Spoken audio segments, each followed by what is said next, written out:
Ooh. Okay. So, episode 2 of The Last of Us, titled Infected, just finished.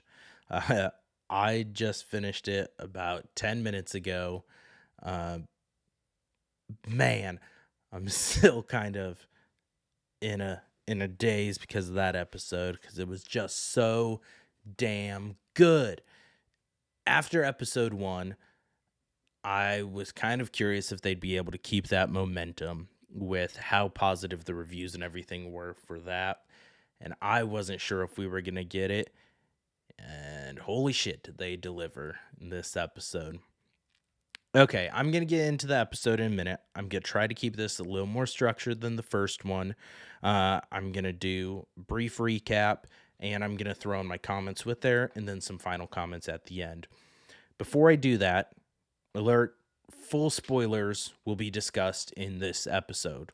And when I say that, I mean spoilers for episode 2 of the HBO series The Last of Us. I am not going to be spoiling things that happen in future games.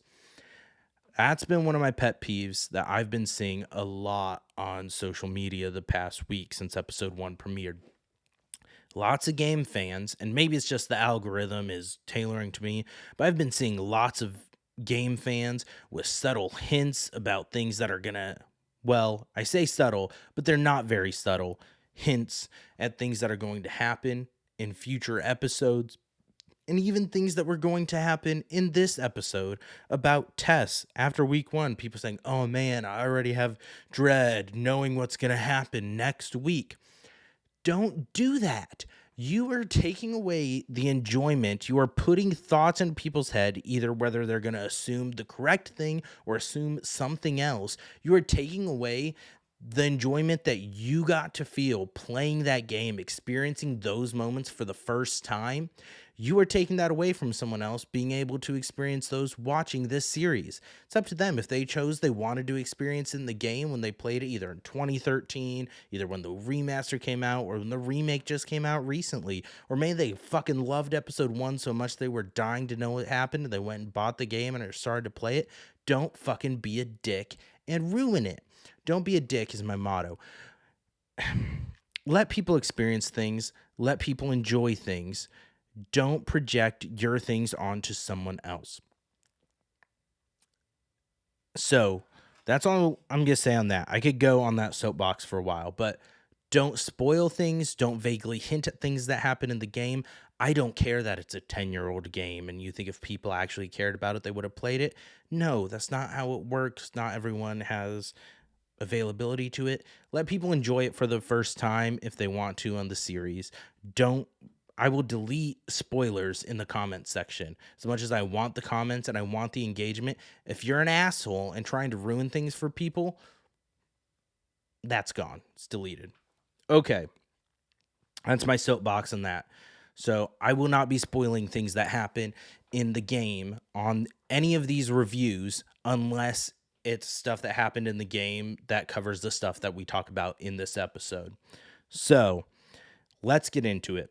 Episode 2 of The Last of Us, Infected. It was directed by Neil Druckmann. This is his TV directorial debut, actually. He wrote and directed the Last of Us games and along with some other games at Naughty Dog, but this is his first TV directorial endeavor. So, and I felt like he nailed it. There were a couple things that the camera was a bit shaky when they were walking through the city at first and just chatting. But I thought that made it seem kind of gritty, grounded. It almost gave like a boots on the ground documentary feel. Like, you can tell it's someone walking behind him with the camera, no gimbal or anything to steady it. So let's get into the episode. It opens up with another flashback. This time 2003 in Jakarta, Indonesia, which we heard talked about in episode 1 over the radio when Tommy shows up for breakfast and with Sarah and Joel in 2003, and they hear Jakarta mentioned on the radio. And we're introduced to a professor of mycology, which is the study of fungi, being taken from a restaurant by the police, taken to a hospital, and asked to examine a body. First, they have her look at a slide. She identifies what's on the slide as cordyceps. She asked why they used a certain agent on the slide, and they said because it was pulled from a human sample. She says cordyceps can't live in humans. They take her to examine this body.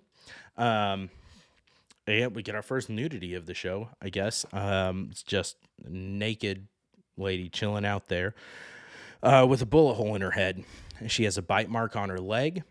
The doctor, which was Ibu Ratna, they examines the bite mark, asks more questions about it. We find out that this person was a worker at a flour and grain factory outside the city, went crazy, attacked 4 people, bit 3 others. The police shot this person. They observed the other 3, shot them when they started, executed them is how the police officer describes it. They said they brought this professor in to help them figure out vaccine medicine. She says she studied this her whole life.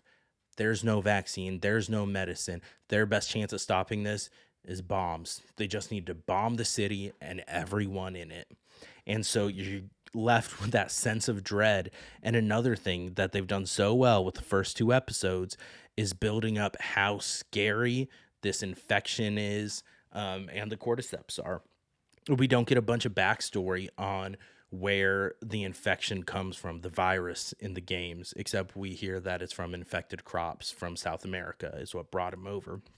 So I love that they're showing us more of this world and just really broadening what we see versus what we saw in the games. And so we're getting to live with that. And I'm kind of curious. I think we might get flashbacks to open every episode of the series. Flashbacks in one form or another. We got episode 1 and 2. And based on the preview for episode 3, it looks like we're going to get flashbacks that season too. And so I wouldn't be surprised if that episode also opens up with a flashback. And that's kind of how they build on the story from the games and make it a little less linear. And I like that. I like that we're getting more in this world. The only thing I'm wondering about with it is they've stated that season 1 is going to tell the whole story from the first game. That first game ends. That's where season 1's going to end. And so they're really limiting themselves with that, especially with all these flashbacks and other stuff that they're adding in. I'll be interested to see what all gets cut out. There's a couple things I have in mind from the game that I think you can easily cut out to keep it in time. And so far, I have complete faith in Craig Mazin and Neil Druckmann. These first 2 episodes, they've blown me away. So we get Jakarta, Indonesia. We get the credits, which the credit sequences with the theme from the game and just visually is beautiful. HBO has some of the best opening credit sequences that I've seen with Game of Thrones and this and others. They just always nail it. Succession is just awesome theme song. So they crush it. Jump to 2023. Ellie's sleeping, wakes up. Joel and Tess are watching her. Joel's got a gun trained on her because last we saw with them, they found out that she was infected from their scanner. They were getting ready to head into the city. So there's some dialogue back and forth there, grilling Ellie, finding out, well, there's still a chance you can turn. Joel is very distrustful. We see a glimmer of hope from Tess, and we kind of see her attitude change when she views the infection more. Some interesting things that I noticed, I didn't notice in episode 1, which was on me for not being observant. I watched it multiple times, but they gave Ellie the eyebrow scar that she has in the game. So I thought that was an awesome little detail, nod to the gamers. And overall, they just fucking nailed the humor and tone of Ellie. After this segment, she asks Joel and Tess for a gun before they head in the city to head to the state building. They both tell her no. She says, well, I guess I'll just throw a fucking sandwich at them then. And then as they're walking a little later on, they're trying to figure out which way they're going to take to go to the state building through the city. If they take the long way or the we're fucking dead way. And Ellie's just like, I vote the long way based on just that limited information. And just Bella Ramsey, they just really crush it with their delivery on this. And it is awesome and amazing to see. So HBO, Craig Mazin, Neil Druckmann, way to go on the casting department. So far, everyone we've seen has knocked it out of the park. Um, Ellie reveals to them that Marlene's plan is to take her to a Firefly facility out west where they have doctors and to work on the cure, and that they think her immunity, that's the key to it. Joel interrupts. He's like, yeah, you're the key. We've heard that all before.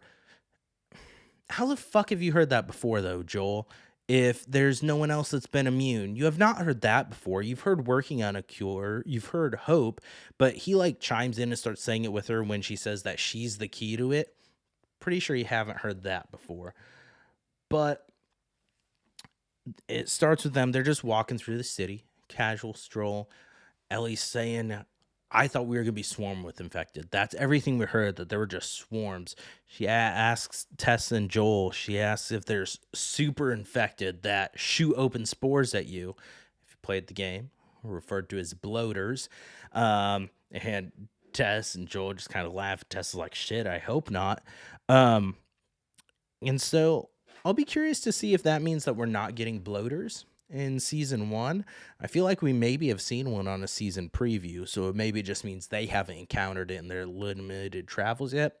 I thought that was interesting. But then after that, Ellie asked them about infected with their heads split open that stay in the dark like bats, which are the clickers.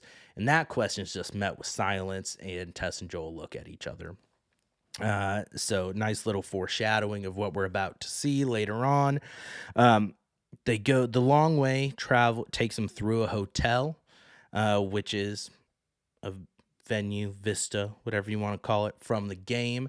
And there's some dialogue that's pulled directly from the game in there. That's an awesome, nice little Easter egg for the gamers. And they start traveling through there. And I thought we were going to get our first infected here in the hotel.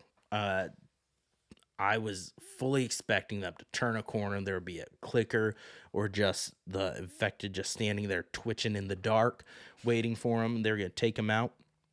That didn't happen. We see them go through and they're on their way and they look from the hotel, the path to the state, and just see dozens, if not hundreds, of infected laying out on the streets there. And you see them all kind of twitching together when the sunlight goes on them. And this is where we get kind of our first difference from the games. Tess mentions that they're all connected. She says you can step on a patch of cordyceps in one place and wake a dozen infected from somewhere else completely, and they know where you are, and then they come for you. And she says something that's mentioned multiple times in the game to Ellie, that you're not immune from being ripped apart. And so we see that the infected in the show are going to be almost a little bit more terrifying. They're all connected. So you can be swarmed and a horde coming at you just like that. And after the episode, Craig Mazin and Neil Druckmann were discussing that as well. They said they were talking about the change of how everything spread. And they looked at mycelium, which are the threads that make up the fungus. And that's kind of what they wanted to go through on this. Because they said that those networks where the fungus can communicate, the fungi can communicate across vast distances, it exists. And they wanted to draw on that to make these even more terrifying. Because he says in real life, spores, they move around, they're everywhere. And so it's a little harder to buy that they're just localized. In the game, there's certain sections that you go through, you throw on the gas mask, Joel does, to protect himself from the spores that are in the air. And they just takes it off instantly and you're fine. None are attached to the clothes or anything. And that's how you prevent being infected. So that was kind of neat to see them address. I did see on Twitter, who knows if it's right or not, so I'll throw that caveat in here, that Craig Mazin said I wouldn't rule out spores ever showing up, but they're not showing up in season 1. I don't see any reason for why they would show up in a future season. So I feel like that's just, he's like, God, stop fucking asking about the spores. There's a good reason why we didn't do the spores. And really, the spores aren't a huge part of the game. It's like, yeah, he'll throw on masks and you know they're going to be infected nearby, but that's it. They portray that in the show with all the cordyceps and the fungi and like toadstools and everything built out growing in the world. So I have no problem with there not being spores. Um, so when they see everyone all the infected on the streets, they decide they're taking the short way, the we're fucking dead way, and that's through the museum, which is another place from the game, which is really awesome to see. And that's where we get introduced to the clickers. Before that, though, when they first enter the museum, there are infected that have grown into the cordyceps. They've fully become infected, part of that now, but there's one that still kind of looks like a human, but looks like it's almost been mauled by a bear, just torn apart. And Ellie's asking, what did that? Because she's like, I was bitten and it doesn't look anything like that. And that's when Tess, Joel lower their tone, lower their voices, everything. So they're going to be dead silent now. That's the clickers. That's the damage they do. It's not just the infected, not just the biting, the tendrils from the other ones. Those are the ones that will rip you apart. One other note, it's weird seeing Joel with an AR. If you played the games, Joel doesn't get an AR. That's not one of the main weapons in this game world. You got pistol, shotgun, rifle, bow and arrow. That's what you're working with. So it's weird seeing him just carry an AR. That was just a little thing to me. I thought it was interesting. They go up to the second floor of the museum. So the roof is where there's a path to start heading towards the state building. Once they clear the second floor doorway, the roof collapses, and that's when we hear clickers for the first time. They hide. You see the clickers. They look beautiful. They did an awesome job in the design. And after the episode, Craig Mazin saying that the clickers and getting the look of them right, that's the first thing they did before they even shot anything. He worked to make sure they looked right, and they kept going back to Craig Mazin and Naughty Dog's original design for the game and wanted to make it look as close to that as possible. And I thought they did an awesome job. They also used the same voice actors that voice the clickers in the game to voice them in the series. So it is the exact same clicker sound that you know if you played the games. And the actors they got to do the movements and actually play the clickers, they have the twitchiness, the movements. They absolutely crushed it and nailed it too. So I said, they've been nailing all the casting, the design, the look, feel of the game. And you can tell that Neil Druckmann was an executive producer on this. You can tell that heart and that connection to the world of The Last of Us is there. Joel and Ellie get separated from Tess. Tess is fighting one clicker. Joel and Ellie are off by another one. Joel and Ellie are hiding, and there's a clicker right on the other side of a museum display case. And Joel steps on some glass that alerts the clicker. It jumps over, tries to bite him. Ellie gets bit again. I really liked that they had Joel be the one that steps on the glass. And it would have been really easy to have Ellie do it and just build on the kind of more resentment or the fact that Ellie is a burden. I like that they didn't do that. You see Ellie as fierce and independent and capable and still trying to jump in even though she's terrified. And so I like that Joel was the one that triggered the clickers there. Okay. After that interaction, they start heading towards the state building. You see Tess's demeanor kind of changes. She sprained her ankle, and so she's limping. Joel patches her up a little bit, and with Ellie being bit again, he says, what if the first one just didn't take? He's just being negative about it and more cautious, which is fair. And Tess just kind of snaps at him. It's like, we try to be hopeful for once. We try to look at the good that this could be, that we have a chance. And her demeanor is a lot more frantic, harried after that interaction with the clickers. And they head toward the state building. We get a jump to when they're at the state building. There's no fireflies waiting for them. Their vehicles covered in blood. They find dead bodies. They go inside the state building and find more dead bodies. Now, in the games, it's Fedra soldiers that took them all out. The Fedra soldiers that are coming after Joel and Ellie. Uh, in the show, Joel notices that one had the infection, the kind of veins on his face. And so he says that the healthy ones one became infected, and the healthy ones tried to take out the infected, and they fought each other, and no one won. Tess gets all frantic trying to find the map, trying to find out where exactly Ellie was going to be taken. And that's when she reveals that she's infected. She pulls open her shirt. She's got the bite, the tendrils. It looks gnarly. And then she has Ellie show hers and compares it. And she tries to tell Joel, this is real. This is our first chance that we have of actually making something happen, of hope. You have to do something about this. We can't just give up. One of the fireflies twitches, starts going towards them, an infected one.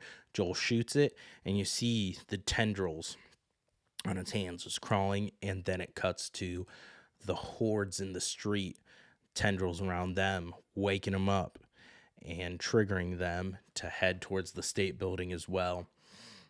Tess starts dumping over gasoline barrels that she's staying behind to make sure they don't get followed. She tells Joel, she tells him to save who he can save. Take Ellie to Bill and Frank, have them take her to the fireflies. Bill and Frank will. He says, they're not going to do that. She says, you have to convince them. I have faith in you. You have to do this. Joel drags Ellie away. Ellie doesn't want to go and leave Tess. The infected start coming in. Tess is trying to light her lighter. And this takes me to the one thing that I actually actively disliked about changes that they have made to the show. Tess is trying to light her lighter. An infected notices her, turns its attention towards her, and starts going towards her.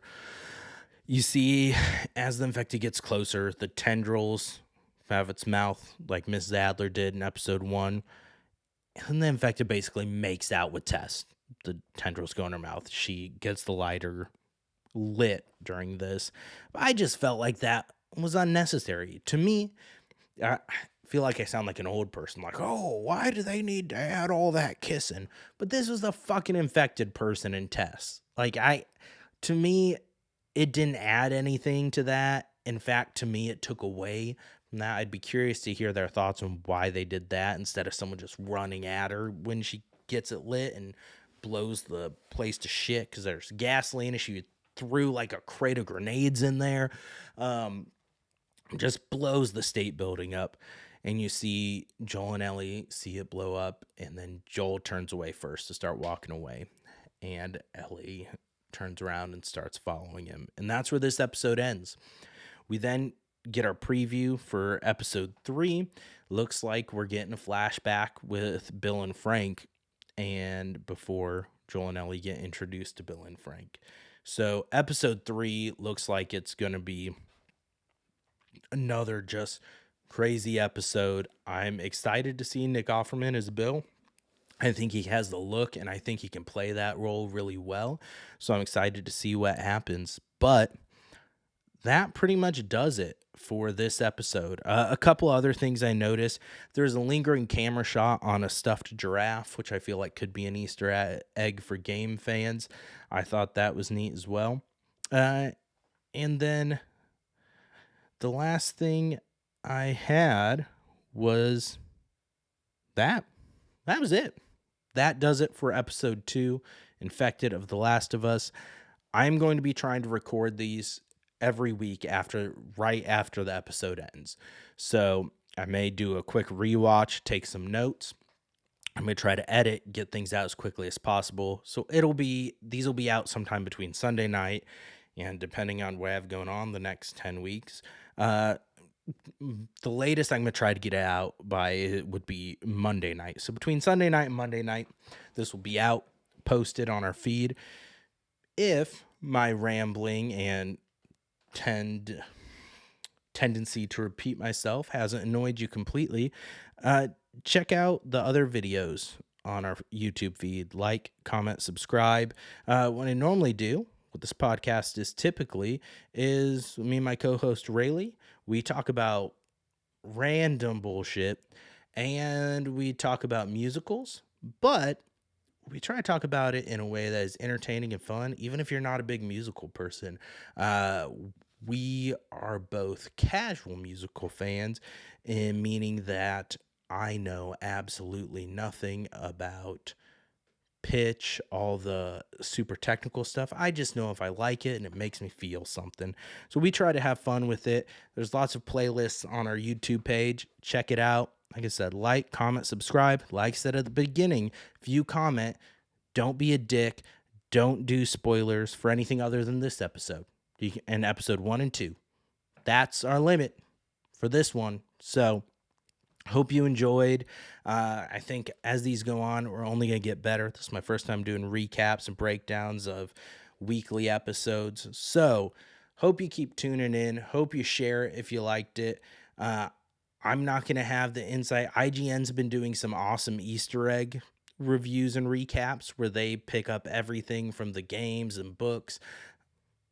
Not books, just games. As far as I know, there's not any books. But check out those. Hope you enjoyed. And I'm going to sign it off like I do all the other ones on our feed. Don't forget to go down once more. Take that as you will. If you listen, check out the other ones. You know what I mean.